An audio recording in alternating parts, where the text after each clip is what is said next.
pwede yun. Hindi pwede yun, That's Axel. bad. Hi guys! Ako nga pala si Christine. So, kanina, pagising ko, nakita ko tong video na to. Tapos, nabasa ko sa comments na yung iba, galit. Tapos yung iba naman, naiintindihan talaga na nakikita nila na wala naman talagang ginawang mali si Axel.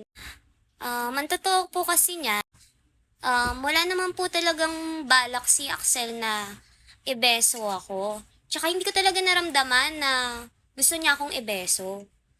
Kasi po ang nangyari, 'di ba, inapiran ko siya.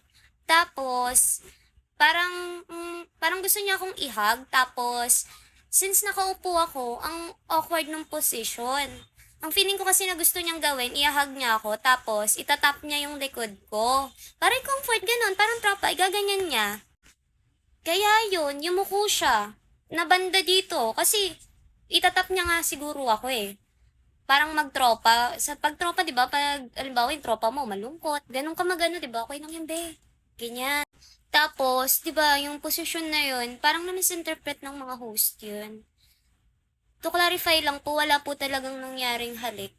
Wala pong nako na halik na nangyari. Parang comforting lang po talaga since emotional ako nung segment. Yun po. Pero in fairness po kay Meme Vice, ramdam mo talaga yung concern niya sa mga ganong bagay. Pero gusto ko lang po talagang ninawin na wala pong nakaw na halik na nangyari. Concern, parang lang talaga, gusto na talaga ako i-comfort, ganun. Dahil lang sa position na nakatayo siya at nakaupo ako, na misinterpret lang po talaga siguro ng mga host yun. Ngayon, pasensya na din po, lalo na kay Axel, sorry. Sana, maging okay ka. Pasensya ka na kung nangyari yung ganito.